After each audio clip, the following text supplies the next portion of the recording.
queda inaugurada la Exposición Universal de Sevilla.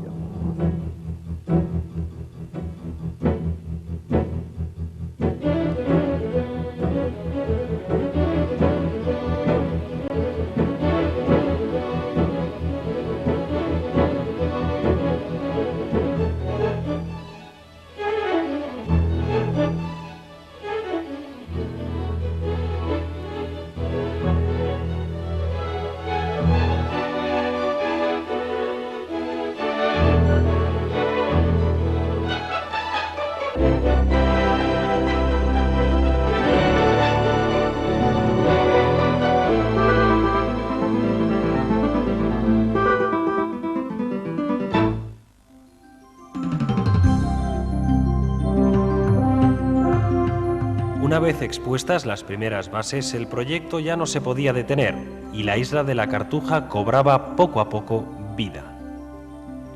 El carácter universal de la muestra debía extenderse a lo largo y ancho de la isla. Uno de los principales aspectos de esa universalidad se debía ver reflejado, quizá por su importancia y significación, en la arquitectura. Así, cada país, organización internacional y participante corporativo dejó su sello en cada uno de sus propios pabellones. El propio carácter de cada país debía presentarse a los ojos de los visitantes, no solo mediante los contenidos expositivos, sino también a través de la estructura arquitectónica de cada pabellón. Unas adecuadas características podían servir para atraer a un mayor número de visitantes. Así, la mayoría de las obras llevaron la firma de los arquitectos más prestigiosos de cada país, con lo que la exposición de Sevilla reflejaba una vez más su carácter abierto, en este caso, con la arquitectura.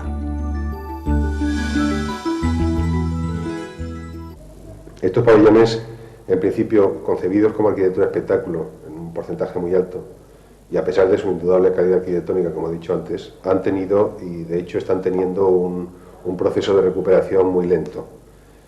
En principio podemos considerar que, no sé el porcentaje, pero aproximadamente un 50% de pabellones han desaparecido, se han derribado o se han transformado, se han reconstruido en sus países o en sus regiones de origen. Otro porcentaje importante se ha recuperado como sedes de organismos y empresas, etc. Y todavía, desgraciadamente, quedan un buen porcentaje de pabellones, como el pabellón de Italia, por ejemplo, abandonados y sin un uso claro. Entre los pabellones importantes de Expo yo destacaría el pabellón de Japón, un pabellón muy emblemático, de una altísima calidad, hecho por el japonés Tadao Ando, y luego una serie de pabellones que tuvieron una gran repercusión popular, como el pabellón de Kuwait, que afortunadamente se quedó, o el pabellón de Inglaterra de Nicholas Grimshaw Partners, que se trasladó afortunadamente a Inglaterra y se pudo recuperar.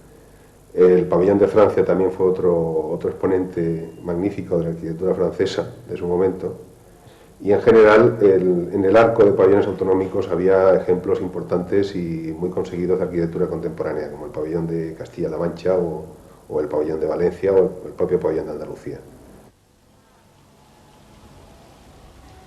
Una de las características que debía quedar patente en esta exposición fue la era de la técnica y la modernidad encontrada con la era de los descubrimientos, como un camino recorrido por la humanidad a lo largo de los siglos.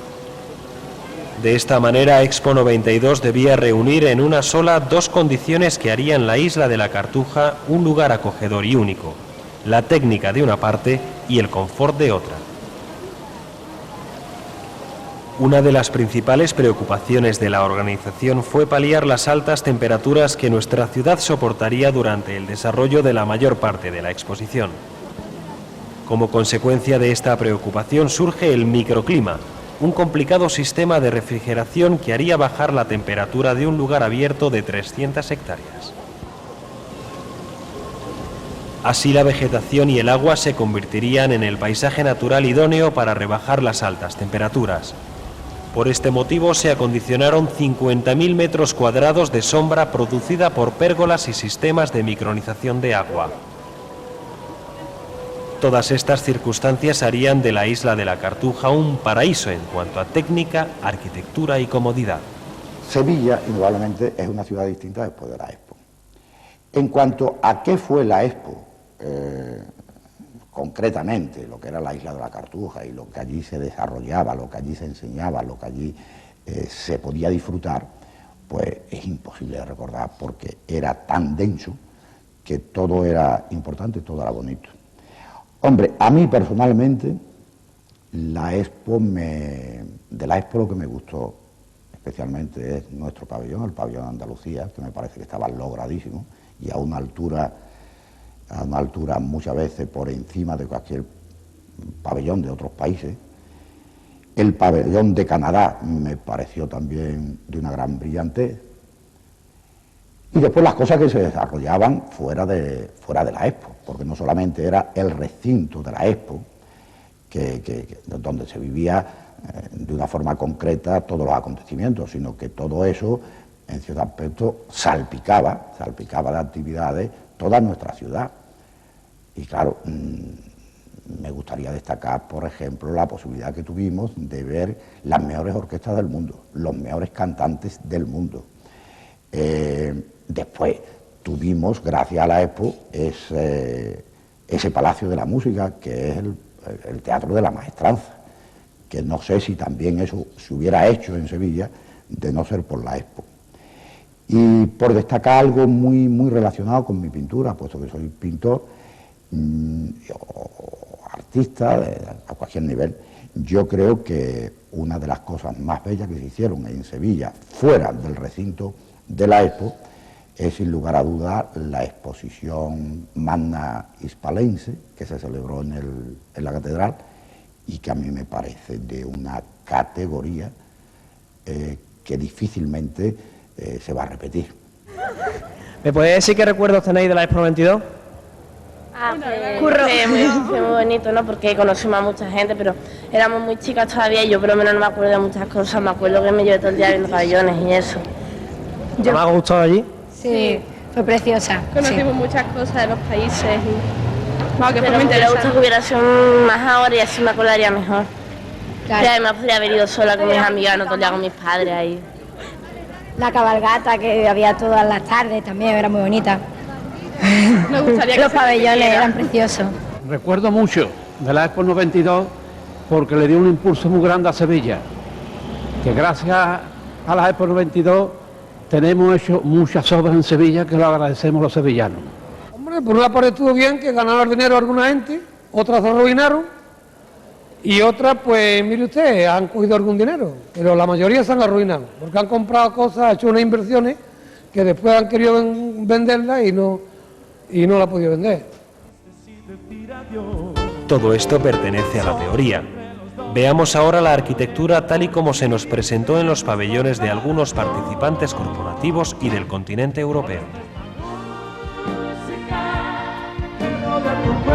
Junto a Puerta Aljarafe instaló su pabellón la Organización Nacional de Ciegos de España, la ONCE. Bajo el lema Un mundo sin barreras y con la intención de continuar en la isla después de la Expo con la misma labor que se realiza en todo el país, conseguir la plena autonomía personal e integración en la sociedad de las personas ciegas. Así se desarrolló la actividad del pabellón de la Fundación ONCE. Allí estaban presentes las tecnologías más avanzadas para eliminar barreras e integrar a los distintos colectivos de minusválidos en la vida cotidiana, como no podía ser menos. Al igual que los países participantes, las corporaciones disfrutaron de una jornada especial en Expo 92. En este caso, el día de honor de la ONCE tuvo lugar el miércoles 8 de julio. Y el sabor de tus besos, todo esto es la música que rodea tu cuerpo. Solo este momento me llena de felicidad. Ubicado entre los pabellones temáticos, muy cerca del lago, se alzaba el pabellón de tecnología de la televisión, separado por el Camino de Andalucía de su vecino, el Comité Olímpico Internacional. El ente público Retevisión, que llevó a cabo la labor de transportar las señales de televisión y de alta definición de la Exposición Universal, formó parte del grupo de participantes corporativos a través del pabellón de la tecnología de la televisión. El propósito de hacer conocer a los visitantes cómo pueden llegar las imágenes a los receptores de sus casas fue el principal objetivo de este pabellón. Para ello se comenzó con un recorrido por la historia de la televisión, para llegar definitivamente a una zona de alta tecnología, donde el espectador puede, ahora sí, gracias a un enorme televisor, junto a su mando a distancia, conocer el verdadero funcionamiento de este. A través del túnel de la transmisión se recorrió, en sentido inverso, el camino de las señales de televisión, desde los centros emisores hasta su destino final. Los visitantes tuvieron la oportunidad de conocer el centro donde llegaban y desde donde salían todas las imágenes que afectaban a Expo 92. La posibilidad de conocer la realidad virtual, de retransmitir por televisión una competición deportiva o de manejar un estudio de postproducción se presentó ante todos. Ya en la sala de proyección se contemplaron producciones y retransmisiones en directo de alta definición.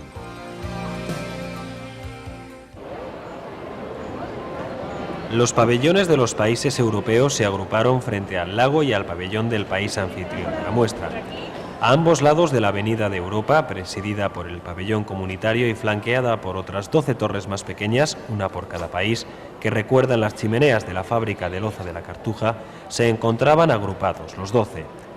El resto de países europeos se distribuyeron por el recinto, la mayor parte de ellos en la calle lateral izquierda de la zona ocupada por los de la comunidad. La Torre de Europa es un monolito de 50 metros de altura policromado, diseñado por el arquitecto Carsten Krebs, en el que se superponen las banderas de los 12 países que en aquel momento formaban la comunidad. Bajo este despliegue de color, situado en el centro de la Avenida de Europa, se ubicó el pabellón de la Comunidad Europea. De la Europa al Renacimiento de Europa.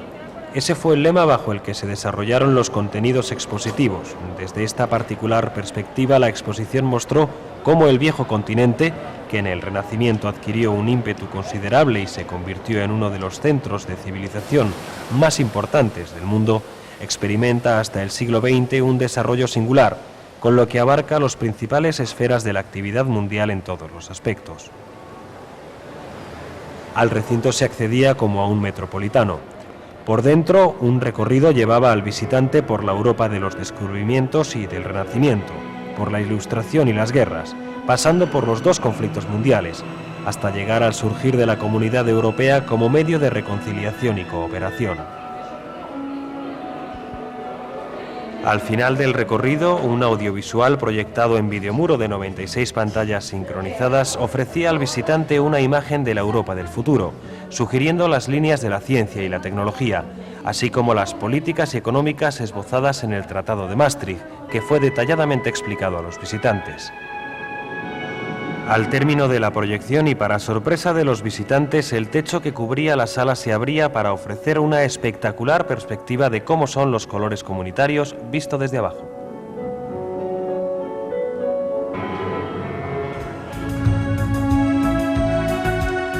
El primer pabellón situado a la derecha de la Avenida de Europa es el de Francia, pabellón que destacó por su arquitectura particularmente audaz. Frente a la zona construida de reducidas dimensiones, el pabellón presentaba una gran marquesina de 2.500 metros cuadrados. Sus espejos permitían ver el cielo, aún situados dentro de la marquesina. Bajo él, una explanada de baldosas de vidrio donde han sido serigrafiados los logotipos de las empresas y organizaciones que participan en la exposición, acoge al visitante. El edificio propiamente dicho, de 2 plantas de altura, situado al fondo, soporta un impresionante espejo en su fachada principal, la que da a la zona cubierta. En sus 2 plantas alberga una exposición histórica, una biblioteca imaginaria, maquetas de los barrios de París y una puesta en escena de la historia de la transmisión de los mensajes a través de los siglos. Por este motivo, el lema del pabellón francés es «Nosotros al descubrimiento por el saber». Importantes documentos de la historia del país galo y de la propia formación de Europa estaban contenidos en el interior del edificio, para dejar constancia de la importancia que los acontecimientos históricos acaecidos en el país vecino han supuesto para el viejo continente y para el resto del mundo. Si volvemos a salir al exterior del recinto, podremos ver que bajo el paseo y a 20 metros de profundidad se encuentra el Pozo de las Imágenes, una de las mayores atracciones de la muestra y en consecuencia del pabellón galo. Una pantalla gigante de 500 metros cuadrados rodeada de paredes cubiertas de espejos que reflejan infinitas veces la imagen, proyectaba 3 películas en sistema IMAX que el espectador podía ver desde 2 cintas transportadoras que salían de la propia Avenida de Europa y cruzaban el pozo en su parte superior. Francia abordó su participación en la muestra y su pabellón fue uno de los más visitados por el público. Quizás este resultado tan positivo se debiera a la gran experiencia que el país poseía en este tipo de muestras. En la acera opuesta, el primer pabellón de la Avenida de Europa es el de Portugal, el primer país invitado a la muestra, el primero en designar su comisaría y el primero también en hacer opciones concretas desde su recinto en Expo 92. Portugal también tenía mucho que decir en una exposición basada en el descubrimiento del Nuevo Mundo. No se debe olvidar que Brasil fue colonia del país vecino durante siglos, junto a otras tierras de los continentes africano y asiático. El lema del pabellón era «Una aventura de siglos para inventar el pasado», un edificio de 5 plantas levantado sobre un podio de mármol, signo de la fuerza del país luso. La fachada del pabellón mostraba en su parte superior varias esculturas que, con formas de letras, conformaban la palabra Portugal. La sobriedad del exterior contrastaba con la diversidad de un interior al que se accedía a través de una torre denominada periscopio barroco, que al mismo tiempo servía para recoger la luz exterior y proyectarla en su interior. La estructura temática del pabellón fue definida basándose en varios vectores esenciales, de los cuales el primero era la identidad y la formación nacional portuguesa. Los descubrimientos lusos de los siglos XV y XVI, como responsables de la apertura del mundo moderno, así como la expansión de la lengua en el mundo y la situación actual de un idioma que hablan cerca de 200 millones de personas, también estuvieron presentes en la exposición. Por último, el recinto del país vecino ofrecía el resultado de 5 siglos de historia, la situación cultural, económica, política y estratégica de Portugal en Europa y en el mundo. Bélgica es encrucijada de las grandes rutas europeas, país que ha acogido diversas culturas, nación cuya contribución a los descubrimientos y al progreso de la humanidad es más actual y más real que nunca. Ese fue, en resumen, el mensaje en que desde el pabellón de Bélgica se expandió por el recinto de la Cartuja y de aquí al mundo entero. En un cubo cerrado por láminas móviles cuyo interior se encuentra casi vacío, ocupado solo por un pequeño edificio y un montacargas, el recinto dedicado al país que acoge el gobierno de la Unión Europea abarcaba todos los temas concernientes a sus relaciones con el resto del mundo. El fresco ambiente proporcionado en el interior, con sus fachadas a modo de persianas, representó el estilo de vida de un país acogedor y moderno.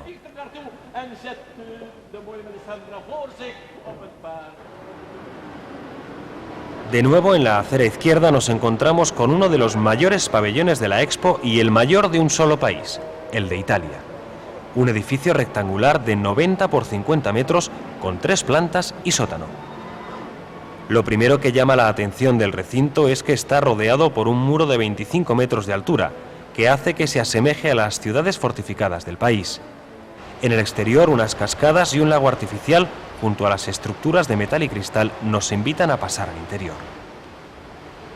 Los contenidos quedaron centrados alrededor de 4 sectores integrados. El cuerpo, desnudo por la medicina y la biología, que nos han revelado los secretos y que buscan reproducir de la manera más eficiente sentidos y facultades. En su amplio patio de entrada, el cosmos, tierra y cielo desde su representación pictórica y cartográfica a su percepción como organismo complejo que lo tiene todo.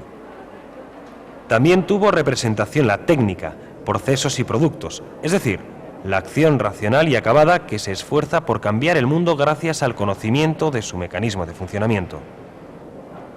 Por último, en el pabellón de un país como Italia no podía faltar el mundo de la cultura, que estaba tratada en la confluencia del conocimiento y la operatividad, con referencia al conjunto de intereses, oportunidades y expectativas de un pueblo y de un país que se define como calidad de vida.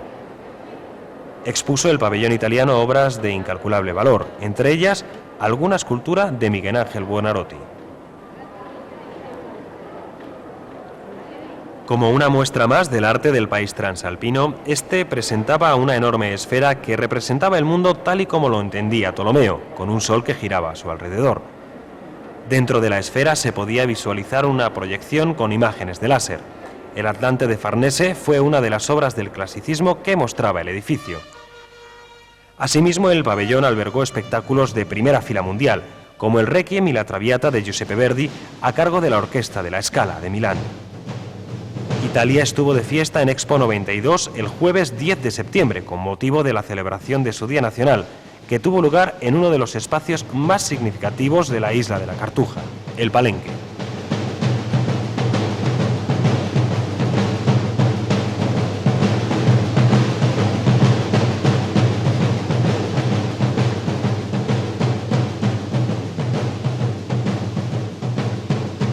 Frente al de Italia y junto al de Bélgica, con unas dimensiones similares a este último, construyó Holanda su pabellón, un edificio de forma cubular que desprendía vapor de agua constantemente.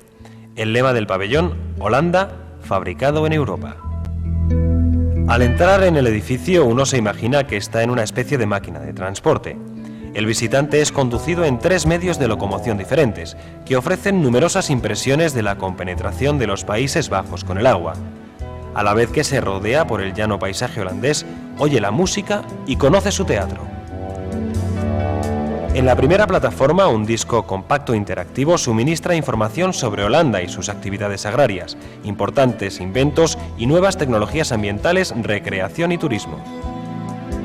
En la segunda plataforma se exhibe la expresión artística y la cultura, entre otras cosas, mediante 15 lienzos de famosos maestros neerlandeses que abarcan el periodo de 1620 a 1960.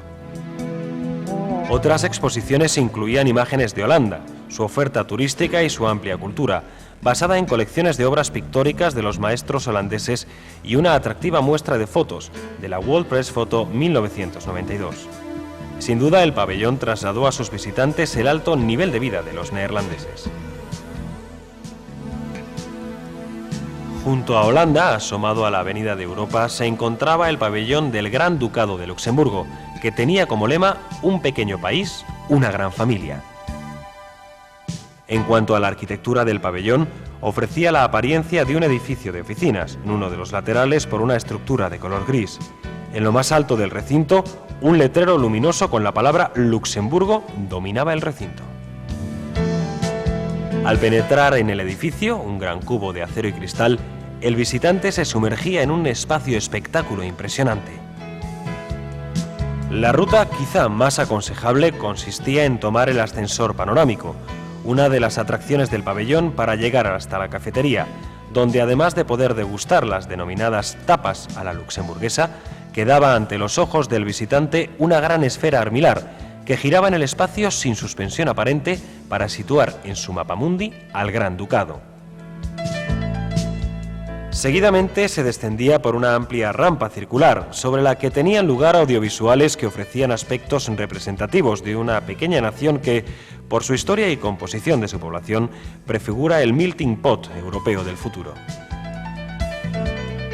Vídeos multilingües e interactivos ofrecían la posibilidad de obtener más información sobre la economía y la cultura del país.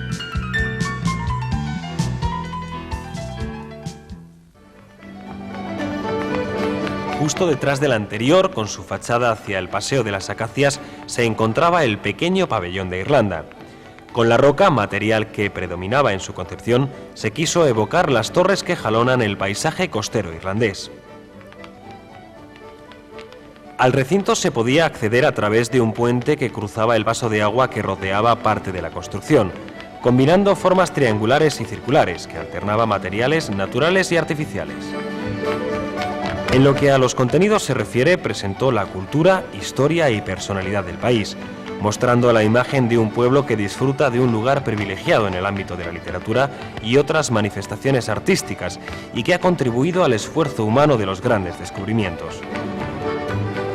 En este sentido, el pabellón rendía culto a San Barandán. Se narraba la historia de este navegante, quien, según cuenta la leyenda, llegó a Norteamérica en un barco fabricado con pieles, sorteando monstruos propios de la mitología griega y mares insondables y peligrosos. Como muestra de la sapiencia de este legendario pueblo, el pabellón exponía telescopios del siglo XVI, época en que Irlanda construyó los, por entonces, mejores artefactos del mundo para estudiar el universo como realidad cosmográfica. A decir verdad, en estos momentos no es el desarrollo de la tecnología lo que define a este país, aunque sí su folclore y su música, que estuvieron muy presentes en el recinto que lo representó en la muestra universal.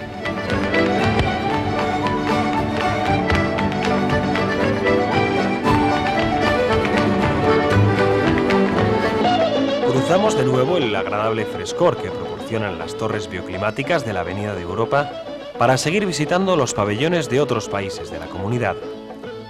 Junto a Italia se encontraba el del país padre y motor de la democracia. Grecia y el mar era el lema del pabellón heleno, que estaba conformado por un rectángulo sostenido por columnas que evocaban sus famosos templos y rodeado en parte por un estanque. De esta manera se quiso simbolizar la navegación y la cultura griega como fuentes de civilización. Así, el recinto contó con 3 secciones principales, dedicadas a la navegación, la arqueología y a los aspectos tecnológicos aportados por el viejo país. En la sección dedicada a la navegación, situada en la parte más importante del edificio, fueron exhibidas numerosas y valiosas muestras de antiguas embarcaciones utilizadas por esta civilización a lo largo de los siglos. De todos modos, lo que más llamó la atención fue la arqueología. Los más importantes secretos que celosamente había guardado el suelo de este país podían ser contemplados en el recinto de la isla de la Cartuja, sin necesidad de viajar. Copias y reproducciones de las más bellas obras maestras de la cultura clásica de Grecia se hallaban para deleite de los visitantes allí ubicados.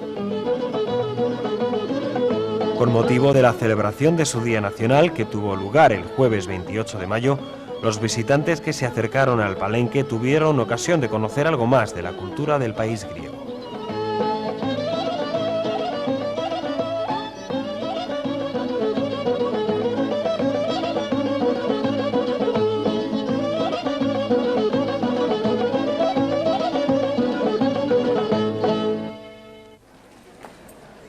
Junto al pabellón heleno y haciendo esquina con la avenida Oeste encontramos el edificio que representaba al Reino de Dinamarca, que escogió como lema el descubrimiento de la independencia entre el hombre y la naturaleza. El pabellón era un fiel reflejo del paisaje danés, caracterizado por sus numerosas islas. De hecho, el edificio en sí era una isla, rodeada por una cuenca de agua como una nao con velas de 32 metros. La luz interna se reguló mediante sistemas automáticos de persianas en los 2 frentes, para impedir, cuando fuera necesario, que se filtrara la luz solar. En su interior y por medio de un espectáculo multimedia gigantesco, se mostraba la cultura, la tecnología y el arte del país. De esta manera, el espectáculo mostraba al mismo tiempo cómo en medio de la verde Dinamarca está situada una de las industrias más avanzadas del mundo que, curiosamente, convive con la agricultura danesa, famosa por la producción de bienes alimenticios de alta calidad. Desde la comisaría del pabellón se quiso mostrar y demostrar la preocupación de los daneses por el medio ambiente y la calidad de vida de su país. Un gran ambiente festivo presidió la celebración del Día Nacional que tuvo lugar el viernes 25 de septiembre.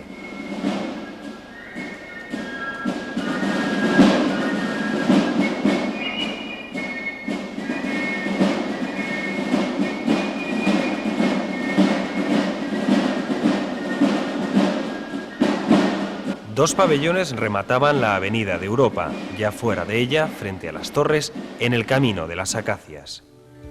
El primero de ellos, ocupando la parte derecha, era el del Reino Unido de Inglaterra y Escocia. La Catedral del Agua era el nombre que recibía y que, de esta forma, hacía gala del glamour de este tradicional país.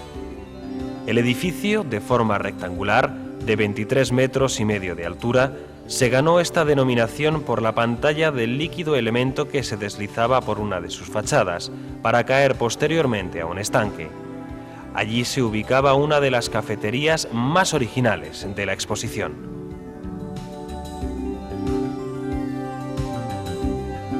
Construido en vidrio y acero, el pabellón era de un verdadero interés arquitectónico.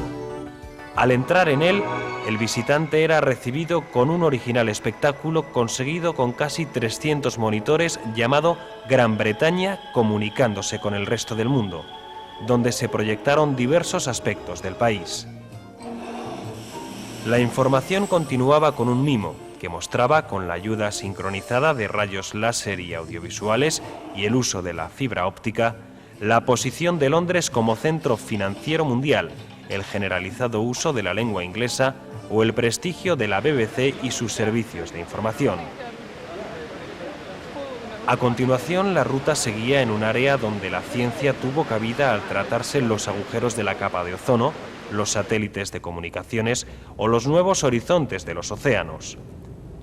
A través de una cinta transportadora se ascendía hasta la zona superior, donde podía divisarse una excelente vista tanto del pabellón en sí como de todo el recinto de la exposición, la ciudad y el río, para luego adentrarse en nuevas experiencias dentro del mundo de la comunicación. Al recorrido se le podía poner fin tomando unas pintas de cerveza o contemplando el precioso velero British Steel Challenger, situado fuera del pabellón en su fachada de la derecha. Gran Bretaña desarrolló un amplio programa de espectáculos que fueron desde las representaciones dentro del pabellón hasta las actuaciones que tuvieron lugar en el palenque. El pabellón brilló con luz propia y la representación británica fue tan espectacular como la propia historia del país en este tipo de muestras que precisamente comenzaron su andadura en 1851 en la ciudad del Támesis, con la primera gran exposición de trabajos industriales.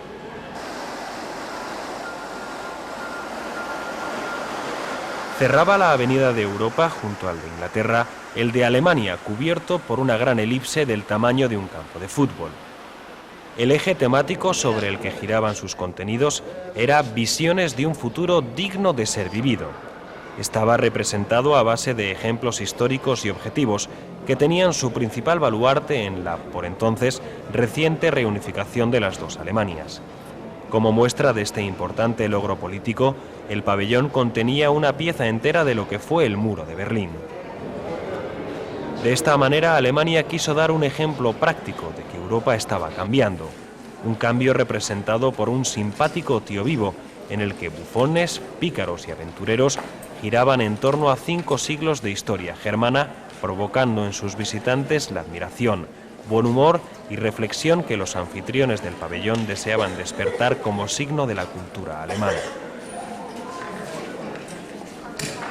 Al entrar se recibía al visitante con el primer tema, Ciudad y vida urbana, que ofrecía una visión de las metrópolis del futuro, su estructura urbanística, su configuración arquitectónica o la forma de ordenación del tráfico. El compromiso alemán con el medio ambiente estaba representado por un enorme árbol dentro de un hexaedro de cristal, que simbolizaba lo que la intervención del hombre puede suponer para la naturaleza. Inventores y descubridores de nacionalidad alemana han dado a su país un lugar preferente en la ciencia. Nombres como el de Albert Einstein, autor de la teoría de la relatividad, o Rudolf Hertz, padre de la comunicación sin hilos por medio de ondas hertzianas, eran fácilmente reconocidos en la sección de descubrimientos e inventos, representada en el pabellón por un gigantesco libro abierto sobre el suelo. Por último, una escalerilla de avión introducía al visitante en el sueño de volar, el cuarto eje temático, que mostraba en su interior, desde el ingenio volador de Lilienthal hasta el Zeppelin LZ-127. En cuanto a los aspectos arquitectónicos del pabellón, este contaba con un gran aforo semicircular y un edificio de exposiciones de apariencia clara y liviana. La fachada de cristal unió de forma invisible el interior y el exterior del pabellón, que fue una auténtica joya de la exposición universal.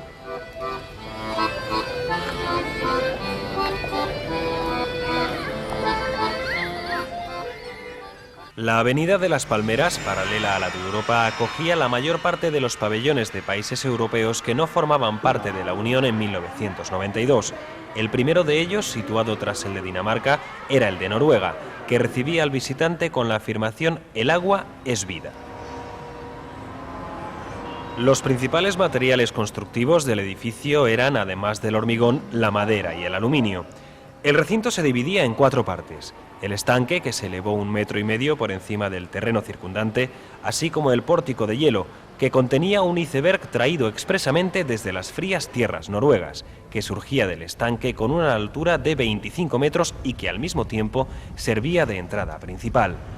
Un puente servía de acceso por encima del pórtico, que recibía agua constantemente para fluir hasta el estanque. El tubo, otro de los espacios del pabellón, flotaba en el aire a 10 centímetros del agua y albergó la parte más importante de la exposición, con un recorrido de 47 metros donde se describió, gracias nuevamente a los audiovisuales, la relación entre la Noruega moderna y el líquido elemento.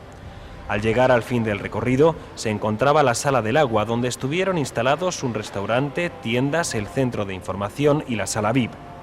El público que aguardaba para entrar en el recinto pudo hacer más corta su espera en una zona cubierta donde veía, a través de unos ojos de buey, el fondo del estanque de agua cristalina que presidía el edificio. Los actos oficiales del Día Nacional de Noruega se celebraron en el Palenque el viernes 22 de mayo.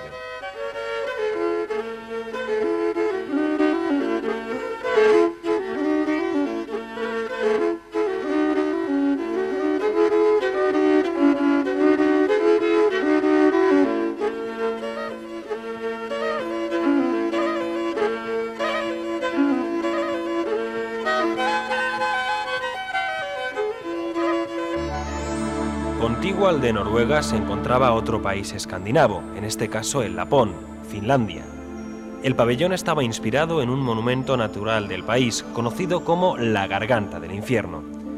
El recinto estaba dividido en 2 edificios independientes, separados por un estrecho pasillo que simbolizaban la dualidad de la sociedad y la cultura finesas. De un lado, la ciencia, la tecnología y la industria, en definitiva, la modernidad, estaba representada en una construcción esbelta de cristal que se denominaba la máquina. De otro se encontraba la tradición, recuperada para la muestra en el otro edificio llamado La Quilla, que estaba revestido de madera de pino finlandés, con suelos, cubiertas y paredes de tablas con olor a alquitrán del carbón vegetal. En lo que se refiere a los contenidos, el tema central fue creativa por naturaleza. Un aspecto muy presente en el pabellón fue la dualidad entre su alto desarrollo industrial y el cuidado del medio ambiente, cuestiones que ocuparon los 2 diferenciados bloques del pabellón, como producto de la coexistencia de 2 mundos, el natural y el tecnológico. Los rasgos culturales del país lapón fueron presentados en el pabellón mediante la exhibición de estatuas de gran tamaño, además de la amplia oferta folclórica representada por danzas, coros, bandas y danza contemporánea. La información sobre el país se completaba con la proyección de diapositivas de sus espacios naturales en uno de los pasillos. Con la presencia del viceprimer ministro de su país a la cabeza, la representación finlandesa en Expo 92 vivió una jornada de gran fiesta el jueves 4 de junio. Los actos centrales de la jornada, al igual que el resto de países y entidades, tuvieron lugar en el Palenque.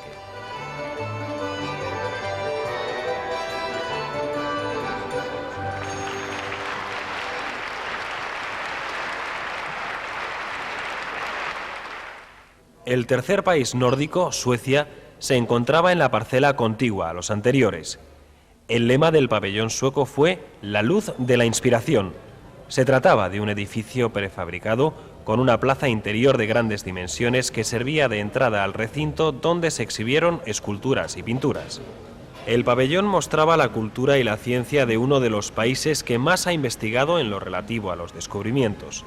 Se dividía en 2 plantas. La baja albergó una zona para exposiciones donde se mostró la imagen de Suecia, una tienda de regalos y un bar llamado El Manantial, donde se servían bebidas típicas. El edificio quedaba coronado por una terraza mirador para fiestas y reuniones. Los contenidos giraron en torno a la visión de Suecia como país exótico, con una naturaleza rica y variada, aunque el verdadero pilar de la muestra sueca fueron los investigadores del país que a lo largo de la historia han realizado numerosos descubrimientos vitales para el desarrollo de la humanidad.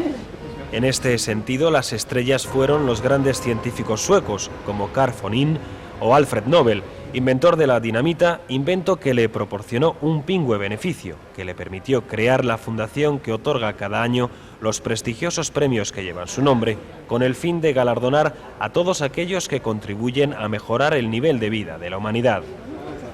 Asimismo, otros descubrimientos, como la cremallera, la hélice o las cerillas de maderas suecas, tuvieron cabida en el pequeño recinto. Un auditorio y la recreación cada noche de una aurora boreal fueron otros de los alicientes de la representación escandinava. La posibilidad de telefonear a Suecia, gracias a un novedoso sistema caracterizado por la calidad de sonido, sorprendió a los visitantes. Johan, jag vet att flyget ramlat ner. Har du glömt det?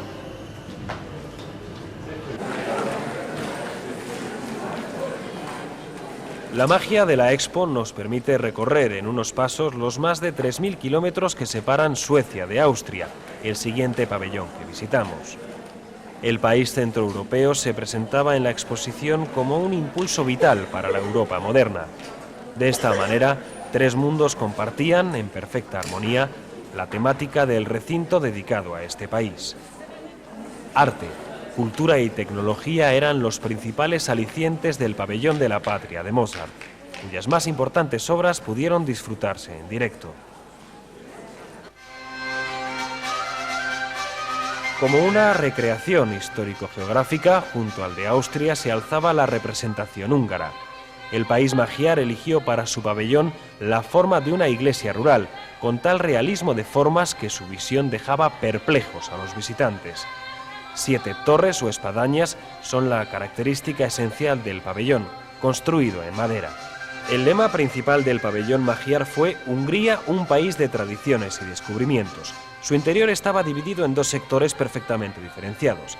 El oeste, que simbolizó la voluntad de pertenencia a Occidente y que incluía un roble cuyas raíces pudieron verse a través de un suelo de cristal, en referencia a una vieja leyenda magiar y que simbolizaba la tierra y el camino hacia el cielo. La parte este, la otra componente del pabellón, albergó una gran pantalla donde se proyectaba una película sobre la historia de Hungría.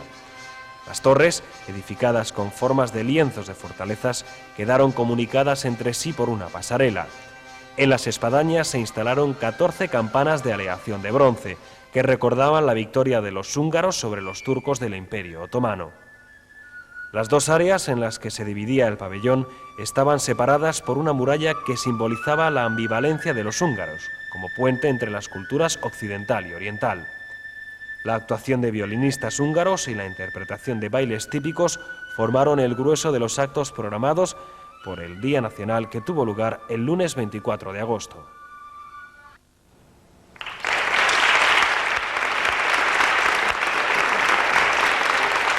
El extremo oeste de la Avenida de las Palmeras, ya frente al Palenque, lo ocupaba, y lo ocupa todavía, el pabellón de la Santa Sede.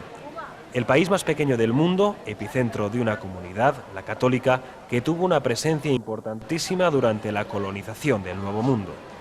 Su lema fue La Iglesia en América, evangelización y cultura. El edificio es de formas prismáticas, cubiertas con un conjunto de bóvedas que recuerdan las construcciones tradicionales eclesiásticas. Los materiales utilizados fueron el acero y el cristal opaco de doble lámina, que evitó la transparencia de sus muros y garantizó el aislamiento térmico del interior, al mismo tiempo que dio pie a pensar en el hermetismo. Sus contenidos se centraban en la labor evangelizadora de la Iglesia en el Nuevo Mundo, en sus aspectos culturales, como el arte virreinal o las primeras universidades, o también el popular, con advocaciones marianas que han conservado su primitiva pureza. El pabellón organizó un ciclo sobre la actividad misionera de los religiosos, con participación de casi todas las órdenes. El programa musical desarrollado fue muy amplio.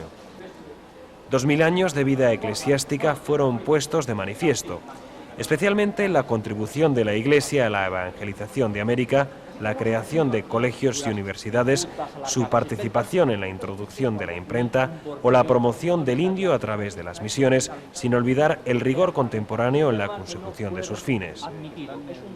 Mediante audiovisuales se presentaba la realidad de la Iglesia americana contemporánea, su inquietud ante el reto de los problemas de hoy que dan visión de una Iglesia madura y abierta a la esperanza de una nueva civilización. El lunes 29 de junio tuvo lugar la celebración del Día Nacional de la Santa Sede en el Palenque, donde la actuación de un gran coro fue el centro de todas las miradas. El primer pabellón de la otra acera, en la Avenida de las Palmeras, tras el Palenque, era el ocupado por Checoslovaquia. La exposición vivió los cambios que se produjeron en Europa, cambios que una vez más tuvieron su fiel reflejo en el este. Durante el transcurso de la Expo se empezaron a establecer los acuerdos pertinentes para la división del país en dos repúblicas, la checa, formada por Bohemia y Moravia, y la eslava, formada por Eslovaquia. No obstante, decididos los contenidos antes de la división, Checoslovaquia dio la talla de país eminentemente europeo.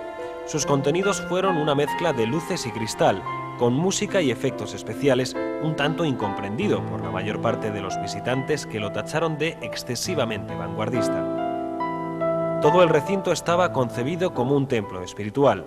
Los elementos de la instalación producían al visitante un estado de éxtasis que le hacía olvidar el agitado mundo, invitándole a detenerse y meditar.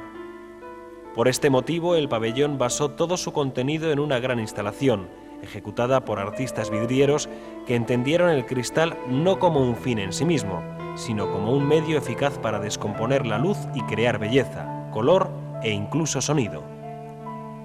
Desde el pabellón checoslovaco era importante que el espectador comprendiera el silencio, la fragancia y la luz como algo bello y algo frágil. Esa era en sí la sensación que el país quería transmitir como parte indivisible de su carácter. El edificio estaba articulado en 3 plantas y un sótano, con una cubierta de acero y superficies acristaladas y de materiales cerámicos. Se trató de una construcción eminentemente funcional, propia de los esquemas arquitectónicos de la Checoslovaquia de entreguerras. En la zona este del pabellón se instaló un restaurante y en el ala norte una tienda, permitiéndose un acceso rápido y sencillo a los visitantes del recinto. El miércoles 20 de mayo fue la jornada designada por la organización para que tuviera lugar la celebración del Día Nacional de Checoslovaquia.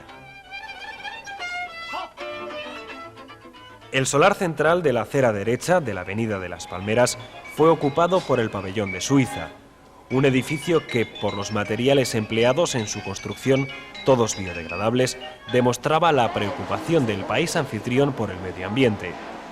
El lema de este original pabellón fue «La cultura suiza, lo inesperado, fuera de lo común, visionario». En lo que a los aspectos arquitectónicos se refiere, cabe destacar una torre hueca, de altura, que emergía del edificio expositivo tras la cual se encontraba una plaza de encuentro con gradas de madera. En cuanto a lo expositivo, el pabellón acogió actuaciones teatrales, exposiciones de maquetas, fotos murales y paneles luminosos sobre la geografía, problemas y neutralidad política de la Confederación Helvética.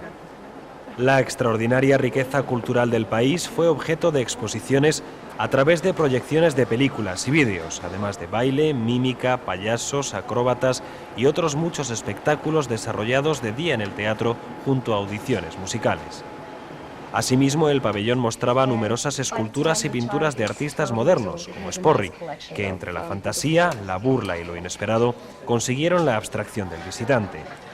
Suiza quiso imprimir a sus contenidos expositivos el sentido fantástico como primer paso hacia la visión entre lo insólito y lo sugerente, como un modo de entender la vida por los nativos de este cultural y económicamente hablando rico país.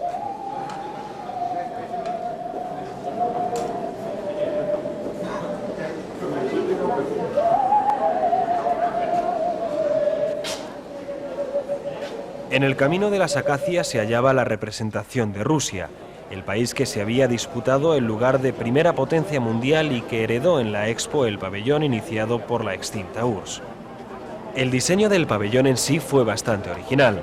La fachada principal se compuso de prismas giratorios de 30 centímetros cuadrados, de manera escalonada, de forma que toda ella podía cambiar de color según una programación automática.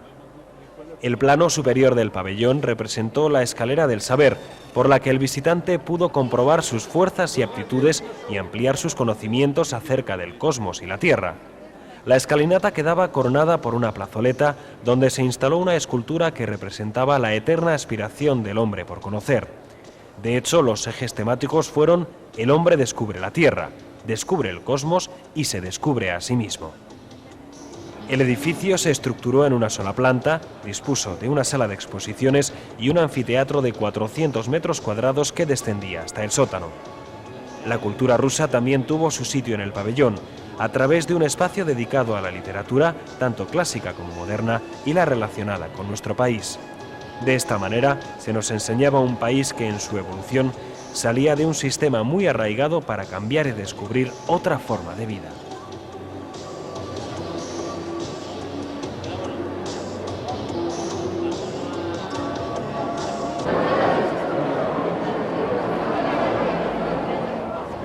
En la Avenida 4, todavía dentro de la zona de países europeos, una reproducción de la fachada del Casino de Montecarlo servía de entrada al pabellón de Mónaco, presidido por los colores blanco, rosa, pálido y azul.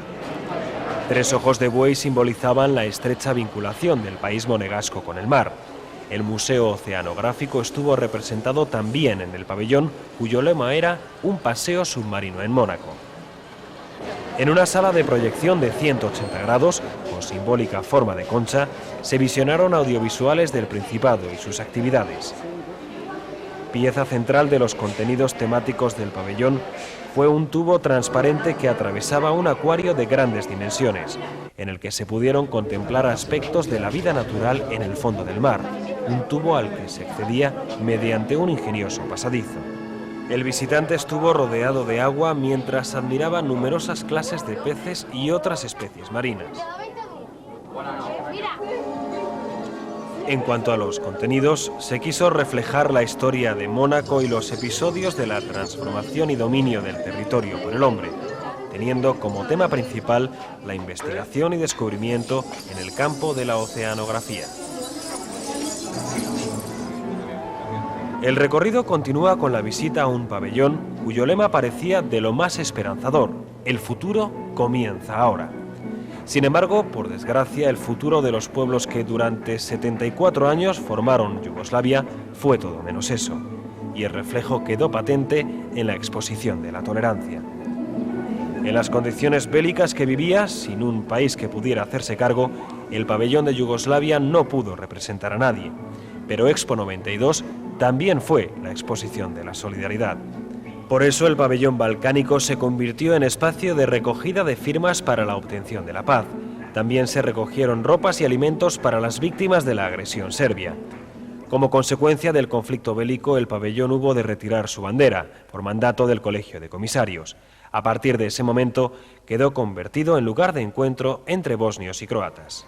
Otro país que también acababa de pasar una situación embarazosa, aunque había salido de ella sin más contratiempos, Rumanía, alzó su pabellón junto al de Yugoslavia. Su lema, un puente sobre el espacio y el tiempo, pretendía simbolizar los lazos de amistad que Rumanía traba alrededor del mundo como país latino más próximo a Oriente.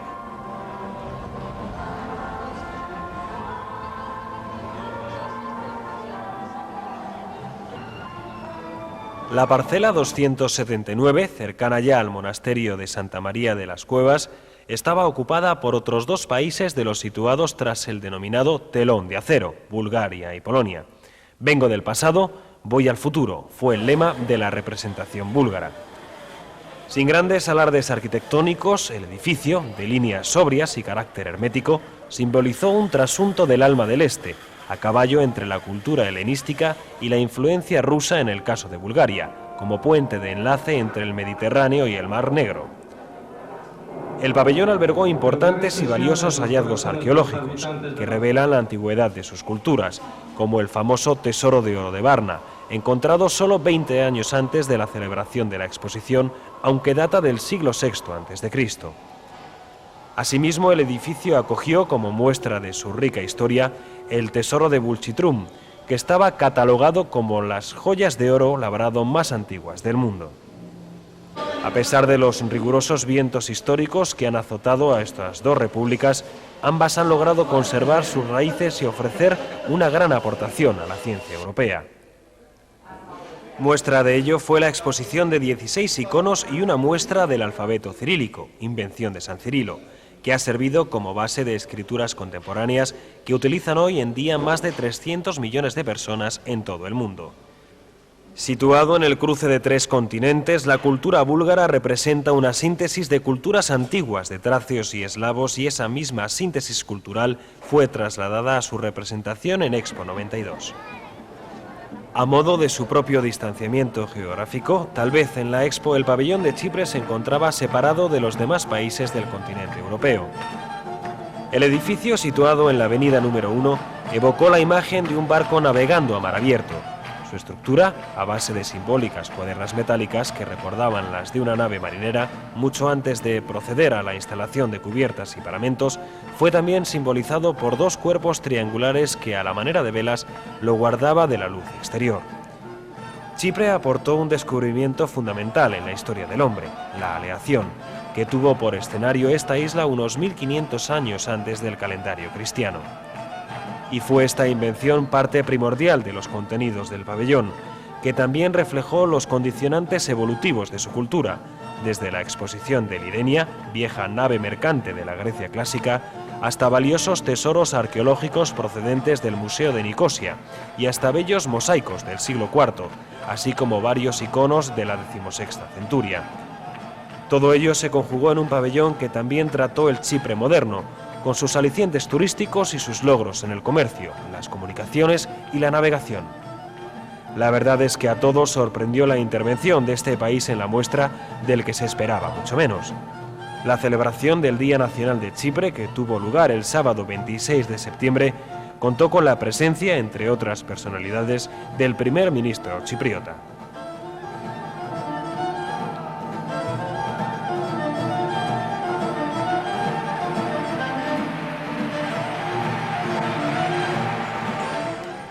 Las 3 primeras repúblicas que se emanciparon de la Unión Soviética, Estonia, Letonia y Lituania, pudieron estar presentes en la Exposición Universal de Sevilla gracias a su red de infraestructuras.